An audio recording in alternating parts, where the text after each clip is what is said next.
बरसात का मौसम था। बरमान शहर की गलियां भीगी हुई थी। सड़कों पर पानी जमा था और आसमान में बादल गरज रहे थे।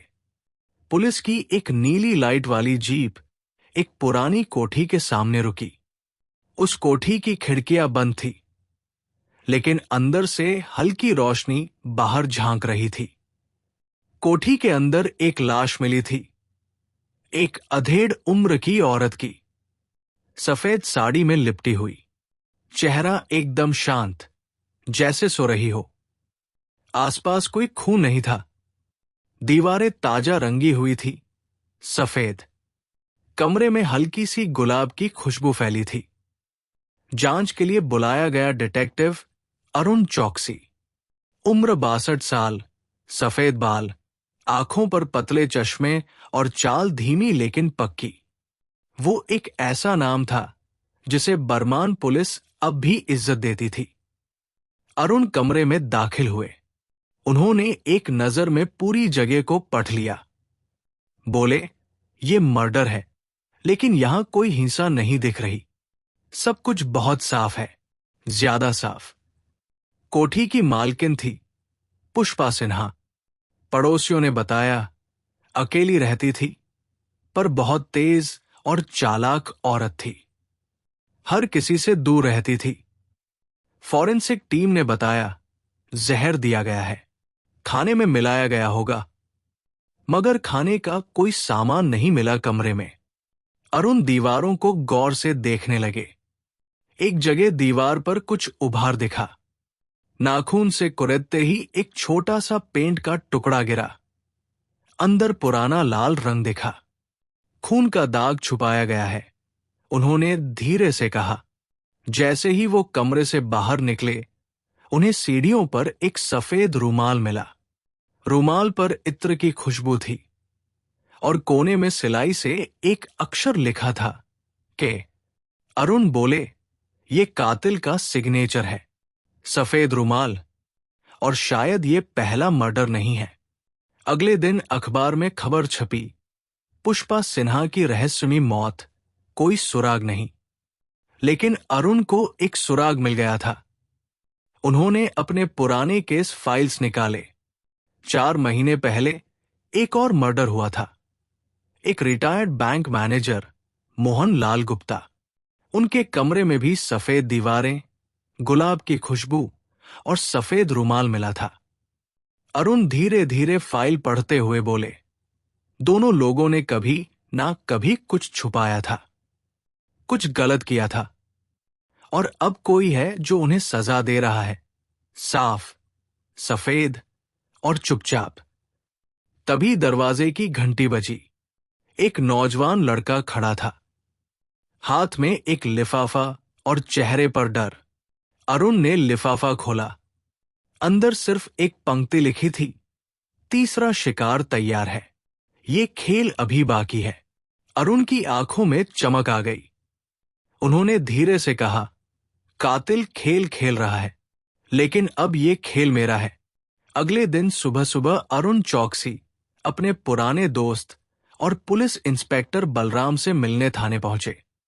बलराम ने जैसे ही उन्हें देखा, मुस्कराया नहीं, बल्कि सीधा बोला, अरुण जी, फिर से कोई मर्डर की बू सूंघ ली क्या आपने? अरुण ने जवाब दिया, सिर्फ बू नहीं, इस बार तो मुझसे सामने आकर चुनौती दी है। ये कातिल कोई आम इंसान नहीं है बलराम।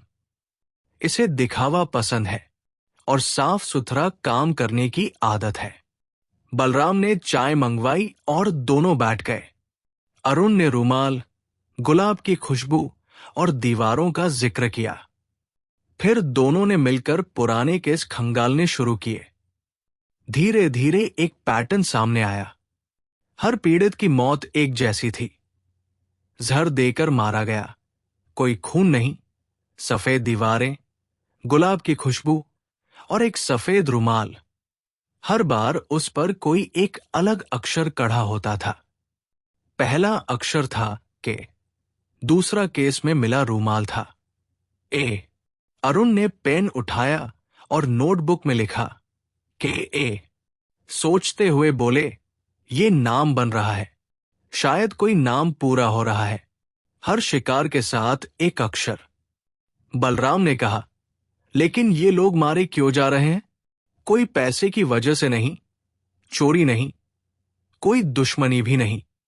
अरुण ने धीरे से जवाब दिया, हर मरा हुआ इंसान किसी ना किसी अनकहे जुर्म में शामिल था। कोई रिपोर्ट नहीं हुई, कोई केस नहीं बना, लेकिन गुनाह था। बलराम ने शक से पूछा, मतलब कातिल खुद जज बन गया है? अरुण ने सिर हिलाया, और जल्लाद भी। उसी शाम बरमान की एक पुरानी हवेली में एक और लाश मिली। एक स्कूल टीचर जिनका नाम था अनुपम शास्त्री। अंदर का नजारा वही था, सफेद दीवारें, गुलाब की खुशबू, और इस बार रूमाल पर वी लिखा था। अरुण मौके पर पहुंचे। चारों ओर पुलिस थी, पर कोई ठोस सुराग नहीं मिला। टीचर के छात्रों से पूछताछ की गई। एक लड़की ने बताया, सर बहुत सख्त थे, लेकिन कुछ महीने पहले एक बच्ची की शिकायत आई थी, कुछ गलत हरकत की, पर स्कूल ने मामला दबा दिया। अरुण की आंखों में एक चमक थी। उन्होंने रूमाल उठाया, गुलाब की खुशबू को सूंघा और धीमे से बोले, ये सिर्फ मर्डर नहीं, ये सजा है, उन गुनाहों की सजा जिनका कोई गवाह नहीं।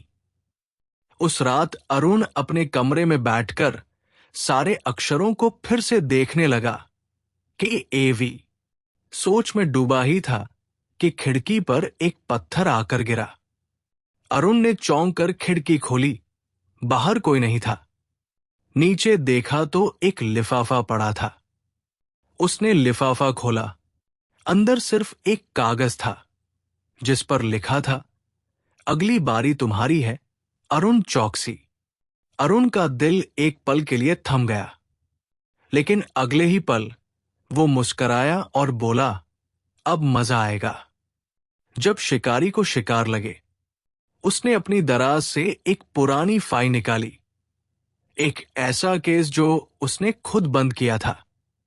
कागजों में सब कुछ सही था, लेकिन अंदर ही अंदर उसे हमेशा शक रहा था कि वो गुनहगार बच गया था। क्या कातिल उस केस को जानता है? क्या अरुण भी उस लिस्ट में है?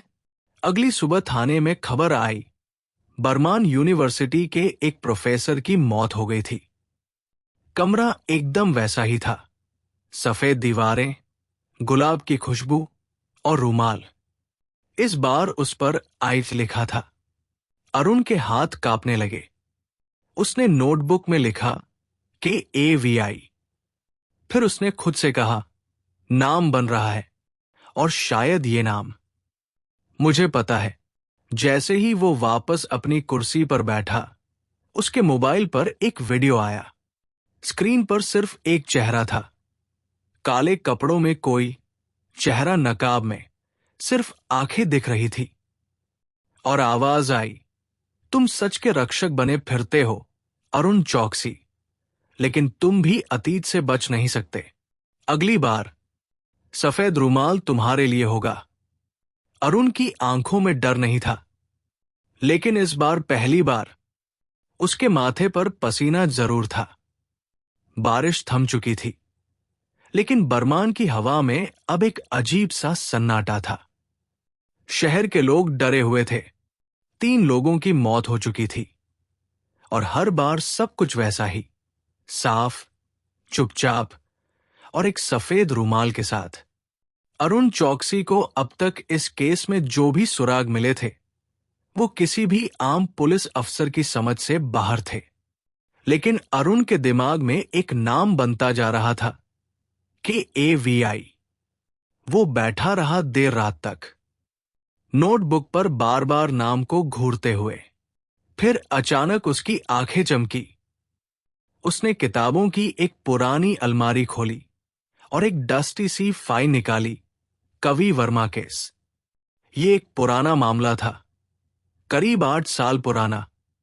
कवि वर्मा एक नौजवान लेखक था। समाज में उठती आवाजों पर लिखता था, गुमनाम रहकर सच्चाई छापता था। एक दिन उसकी अचानक मौत हो गई। पुलिस ने कहा एक्सीडेंट था, लेकिन अरुण को तब भी शक था, मगर कोई ठोस सबूत नहीं था और केस बंद हो गया।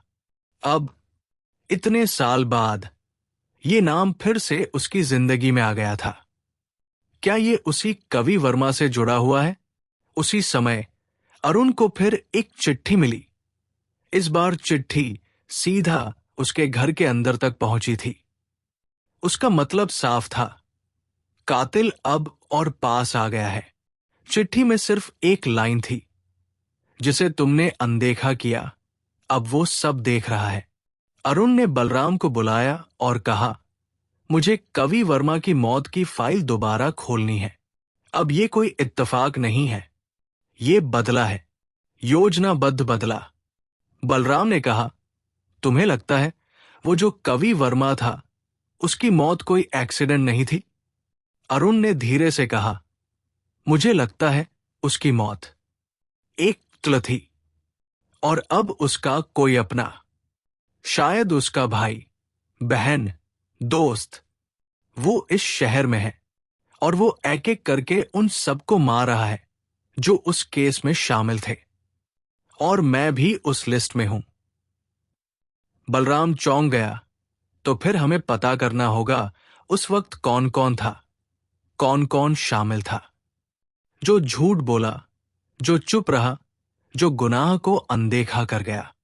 अरुण ने जवाब दिया, और ये भी जानना होगा आखिर उस कवि वर्मा ने ऐसा क्या लिखा था जो उसे जिंदा नहीं रहने दिया। अगले दिन अरुण एक पुराने किताब घर में गया। वहां उसने कवि वर्मा की कुछ किताबें ढूंढ निकाली। ज्यादातर किताबें बैन हो चुकी थी, कुछ लोग उन्हें जलवा चुके थे, लेकिन एक किताब बची थी, सफेद चेहरों का सच। अरुण ने किताब पढ़नी शुरू की। हर अध्याय में किसी न किसी रसूखदार आदमी की पोल खोली गई थी। एक स्कूल टीचर जो बच्चों का शोषण करता था, एक प्रोफेसर जो फर्जी डिग्रियों से लोगों को पास करता था, एक बैंक मैनेजर जो गरीबों का पैसा हड़पता था, और एक रईस औरत जो नौकरों के साथ जुल्म करती थी। अरुण ने किताब बंद की और अपनी हथेलियों से चेहरा ढक लिया। वो समझ गया था, जिनकी मौत हो रही थी, वो सब इसी किताब में लिखे गए किरदार थे। नकली नाम थे, लेकिन असली गुनाह। वो उठा और तेजी से लाइब्रेरी से बाहर निकला। बाहर आकर सीधा बलराम को कॉल किया। मुझे अब समझ में आ गया बलराम, कातिल बस बदला नहीं ले रहा, वो न्याय कर रहा है, उस न्याय की जो हमने कभी नहीं की। बलराम ने कहा, तो अब अगला कौन?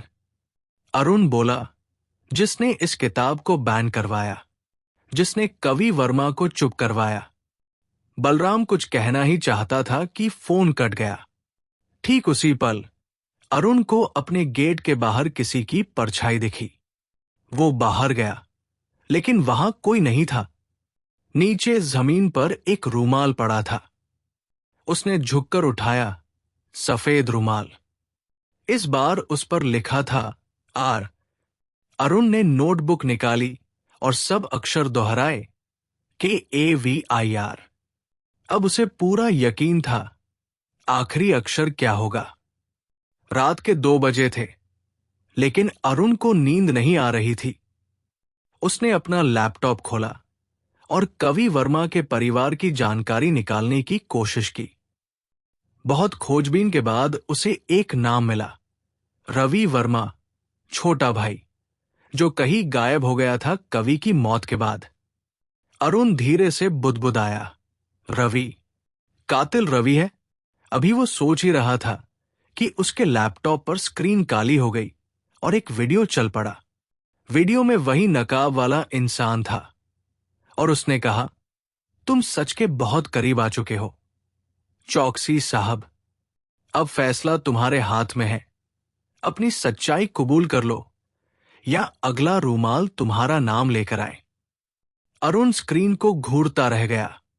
इस बार उसकी आंखों में सिर्फ डर नहीं, पछतावा भी था। सुबह का समय था। बरमान की गलियों में थोड़ी धूप उतर आई थी, लेकिन अरुण चौकसी के मन में अब भी अंधेरा छाया हुआ था। पिछली रात की वीडियो अभी भी उसकी आंखों में घूम रही थी।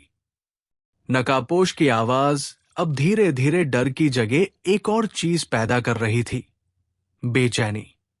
उसे पहली बार लग रहा था कि वो सिर्फ कातिल को पकड़ने नहीं, अपने अतीत का हिसाब चुकाने भी निकला है। अरुण ने बलराम को फिर से बुलाया। बलराम आया, लेकिन इस बार उसके चेहरे पर तनाव था। उसने दरवाजा बंद करते ही कहा, अरुण, हमें बात करनी होगी।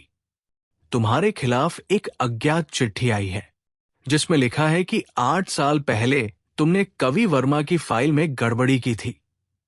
अरुण ने गहरी सांस ली और कहा, हां, की थी, लेकिन जानबूझकर नहीं। उस वक्त मुझ पर बहुत दबाव था।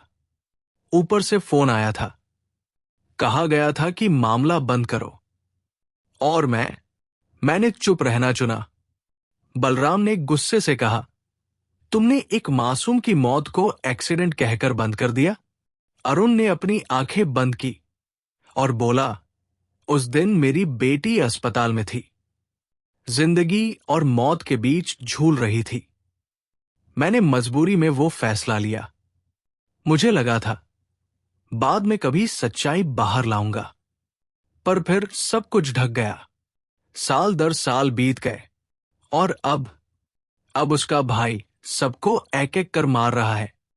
बलराम ने सिर झुका लिया। दोनों कुछ पल चुप बैठे रहे। फिर अरुण ने पूछा, उस चिट्ठी में क्या लिखा था? बलराम ने जेब से वो कागज निकाला और बढ़ा दिया। कागज पर लिखा था, आखिरी अक्षर मैं तुम्हें दिखा दूंगा, लेकिन पहले तुझे खुद को आईने में देखना होगा। वो सफेद रुमाल अब बहुत पास है। अरुण चौकसी। अरुण ने वो शब्द बार बार पढ़े, फिर उठा, अलमारी खोली और पुराने दस्तावेज निकालने लगा। वो कुछ ढूंढ रहा था। बलराम ने पूछा, क्या ढूंढ रहे हो? अरुण बोला, वो रिपोर्ट, असली फॉरेंसिक रिपोर्ट जो मैंने छुपाई थी।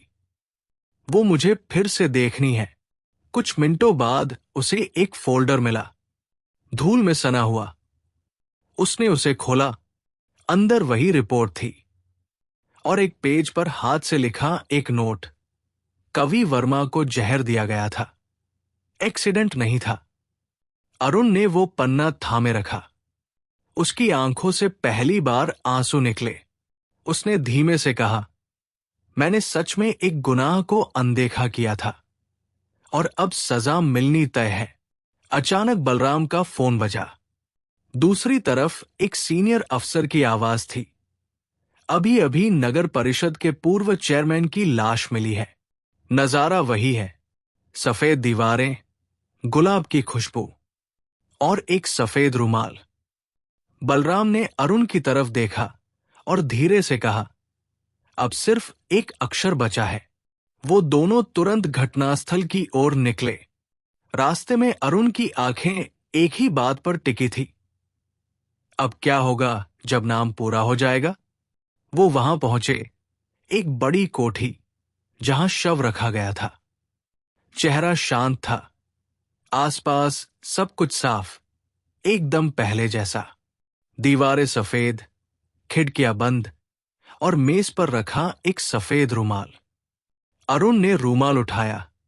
उस पर लिखा था ए। अब नाम पूरा हो चुका था, KAVIRA। अरुण ने जोर से कहा, रवि वर्मा, कवि वर्मा का छोटा भाई।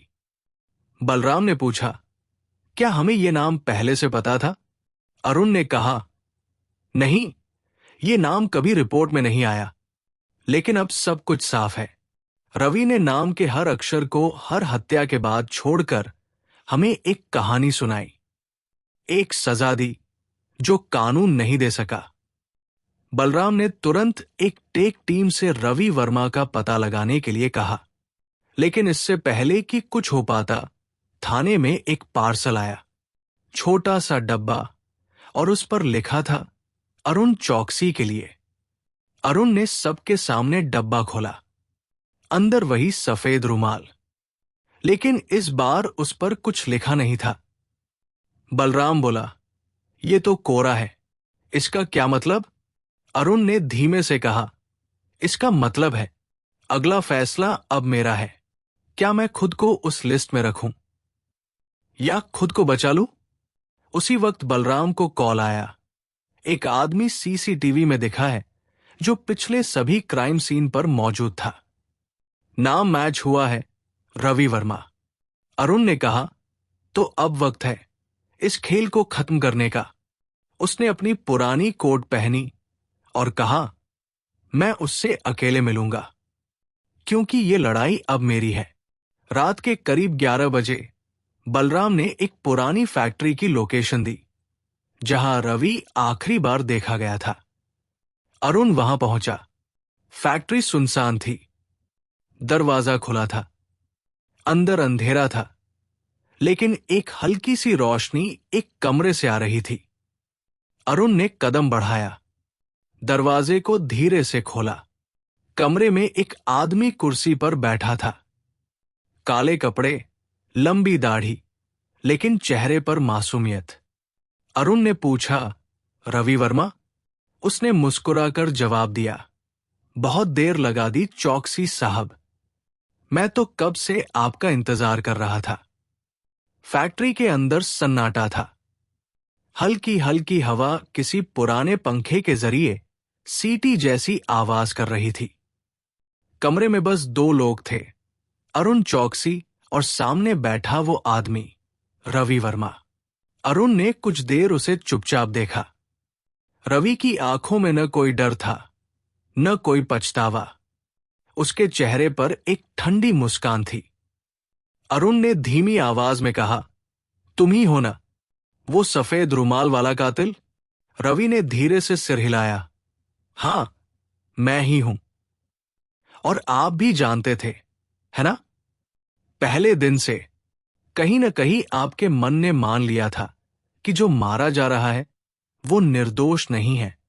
फर्क बस इतना है कि आप चुप रहे और मैंने उन्हें सुनने का काम किया। अरुण ने गहरी सांस ली। उसके हाथों में हल्का कांपापन था, पर आवाज अब भी सख्त थी। यह तुम्हारा तरीका गलत है। कानून में भरोसा करना चाहिए। रवि ने जोर से हंस दिया। उसकी हंसी कमरे में गूंज गई। फिर वो बोला, कानून? क्या उस दिन कानून ने मेरे भाई को बचाया था? क्या कानून ने उसका लिखा सच पढ़ने दिया? क्या कानून ने उन गुनहगारों को सजा दी? नहीं, आपने सब कुछ दबा दिया था। आपके एक दस्तखत ने मेरी पूरी दुनिया उजाड़ दी थी। अरुण चुप रहा। रवि की बातों में दर्द था, ऐसा दर्द जो वक्त के साथ नासूर बन गया हो। रवि ने एक पुराना नोटबुक निकाला, धूल से ढका हुआ। वो धीरे से बोला, ये कवि भैया की डायरी है। इसमें हर उस आदमी का जिक्र है जिसने समाज में कोई न कोई गुनाह किया था, लेकिन कभी पकड़ा नहीं गया। और इसमें आपका नाम भी है, चौकसी साहब। अरुण ने चौंक कर उसकी तरफ देखा। मेरा? मैंने क्या किया? रवि ने डायरी खोली और एक पन्ना खोला। आपने एक लड़की के केस को बंद किया था, रीना मलिक। उसने शिकायत दर्ज करवाई थी कि एक मंत्री ने उसका शोषण किया, और आपने कहा प्रूफ नहीं है, केस बंद। जबकि आपको मालूम था कि वो मंत्री कितना पावरफुल था। आप चुप रहे, और मेरी नजरों में वही आपकी पहली मौत थी। बस आपको जीते जी छोड़ दिया, ताकि आप खुद देखो कैसे एक एक करके वो सब गिरते हैं। अरुण ने आंखें नीची कर ली। उस केस की याद उसे अब भी थी। वो रातों को सो नहीं पाया था उस फैसले के बाद, लेकिन वक्त के साथ सब धुंधला हो गया था। अरुण ने कहा, तुमने 5 लोगों की जान ली है रवि। अब ये मामला तुम्हारे खिलाफ जाएगा, सजा तुम्हें भी मिलेगी। रवि बोला, हां, मुझे पता है, लेकिन एक बार, सिर्फ एक बार, सच्चाई ने जीत पाई है, ये जानकर मुझे सुकून मिलेगा। मैं भागने नहीं आया, मैं खुद तुम्हें ये सब बताने आया हूं, ताकि तुम अपनी आत्मा के आईने में देख सको। अरुण ने जेब से एक चिट्ठी निकाली, उसी रूमाल के साथ आई चिट्ठी। उसने रवि के सामने रख दी। तुमने कहा था अगला फैसला मेरा होगा, तो सुनो, मैं तुमसे नफरत नहीं करता रवि, बल्कि मैं समझता हूं तुम जो बन गए हो वो इस सिस्टम ने बनाया है, और शायद मैं भी उसमें कहीं हिस्सा हूं। रवि की आंखें थोड़ी नम हो गई, लेकिन उसने खुद को संभाला। अरुण ने कहा, मुझे एक मौका चाहिए, सबके सामने इस केस की सच्चाई लाने का। तुम्हारे भाई के साथ जो हुआ, वो जो तुमने किया, सब कुछ, लेकिन कानून के दायरे में। तुम्हें कानून के सामने सरेंडर करना होगा। रवि ने कुछ देर सोचा, फिर धीरे से बोला, अगर तुम सच में सब कुछ सामने लाओगे तो मैं तैयार हूं। उसी पल बलराम दरवाजा खोलकर अंदर आया। उसके पीछे कुछ पुलिस वाले थे। अरुण ने बलराम को रोका, हथकड़ी मत लगाना, इसे ईस्ट से ले चलो। इसने जो किया गलत था, लेकिन इसके पीछे एक जला हुआ सच है, और अब हम उसे सबके सामने लाएंगे। रवि ने कोई विरोध नहीं किया, वो चुपचाप पुलिस के साथ चल पड़ा। दरवाजे से निकलते समय उसने एक बार पलटकर अरुण को देखा। दोनों की आंखों में एक अलग किस्म की समझ थी, न दुश्मनी न दोस्ती, सिर्फ एक कड़वा सच जो दोनों ने जिया। अगले दिन की अखबार की हेडलाइन थी, सफेद रुमाल के सुलझा, पुलिस को मिला असली कातिल, खुली कई वर्षों पुरानी सच्चाइयां। लेकिन खबर के नीचे एक छोटा सा कोना था, जांच अधिकारी अरुण चौकसी ने किया सरेंडर। कहा, मैंने भी गुनाह किया है, अब मेरी बारी है। थाने में बैठे अरुण ने अपनी नोटबुक बंद की। उसके चेहरे पर अब कोई डर नहीं था। वो खुद अपनी सच्चाई को सामने लाने के लिए तैयार था। थाने की दीवारें अब अरुण चौकसी के लिए नई नहीं थी। 40 साल की नौकरी में उसने न जाने कितने गुनहगारों से पूछताछ की थी, लेकिन आज पहली बार वो खुद सवालों के घेरे में बैठा था। थाने का कमरा शांत था। बलराम सामने कुर्सी पर बैठा था, फाइलें उसके हाथ में थी। लेकिन उस दिन दोस्ती की भाषा नहीं, ड्यूटी का सख्त लहजा था। बलराम ने पूछा, क्या आप लिखित रूप से मानते हैं कि आपने कवि वर्मा केस में जानबूझकर सबूतों को नजरअंदाज किया था? अरुण ने बिना पलके झपकाए कहा, हां, मानता हूं। मैंने सच्चाई देखी थी, लेकिन झुका दिया था, अपनी मजबूरियों के नीचे, अपने डर के नीचे। बलराम ने एक ठंडी सांस ली। फिर रवि को कमरे में बुलाया गया। अब वो कैदी की तरह था, लेकिन उसका चेहरा शांत था, जैसे जो लड़ाई उसे लड़नी थी वो लड़ चुका है। रवि और अरुण एक दूसरे को देख रहे थे। दोनों की आंखों में दर्द था, पर कोई पछतावा नहीं। रवि ने कहा, मेरे भाई को मरे हुए 8 साल हो गए। आज उसकी आत्मा को पहली बार सुकून मिलेगा, क्योंकि उसका नाम अब गुमनाम नहीं रहेगा। बलराम ने धीरे से कहा, हम कवि वर्मा केस को फिर से खोल रहे हैं। इस बार सारे सबूत अदालत के सामने रखे जाएंगे और सच्चाई को दबाया नहीं जाएगा। तीनों ने एक साथ सिर झुकाया। तीनों का रिश्ता अब जुड़ा था, सच, गुनाह और माफी के धागों से। कुछ हफ्तों बाद बरमान शहर में हलचल बढ़ गई। कवि वर्मा की डायरी, उसका लिखा सच, उसकी मौत की असल वजह, सब अब मीडिया की सुर्खियां बन गई थी। लोग सड़कों पर उतर आए थे। हाथों में पोस्टर थे, कवि वर्मा को न्याय दो। कवि की किताबें फिर से छपने लगी। लोग उसे पढ़ रहे थे, समझ रहे थे। एक आदमी जो जिंदा रहते गुमनाम रहा, अब लोगों की जुबान पर था। अरुण ने कोर्ट में खुद गवाही दी। उसने सब कुछ बताया, कैसे दबाव में आकर उसने केस बंद किया, कैसे उसने रिपोर्ट छुपाई, कैसे वो सालों तक खुद से नजरें चुराता रहा। कोर्ट रूम में जब उसने कहा, मैं भी उतना ही दोषी हूं जितना ये लड़का, फर्क बस इतना है कि इसने गुनाह को सजा दी और मैंने गुनाह को छुपाया, तो वहां बैठे हर शख्स की आंखें भर आई। अदालत ने रवि वर्मा को दोषी पाया, लेकिन साथ ही उसके किए गए हर मर्डर की पृष्ठभूमि को समझते हुए उसे उम्र कैद के बजाय मानसिक पुनर्वास की सजा सुनाई। अरुण चौकसी को सेवा में रहते अपने पद का दुरुपयोग करने के लिए दोषी माना गया, लेकिन उसकी उम्र, आत्मस्वीकृति और सामाजिक योगदान को देखते हुए कोर्ट ने उसे 3 साल की सजा सुनाई, जिनमें से 1 साल समाज सेवा में बिताना होगा। फैसले के बाद कोर्ट के बाहर जब अरुण बाहर निकला तो बहुत से पत्रकार उसके पीछे दौड़े।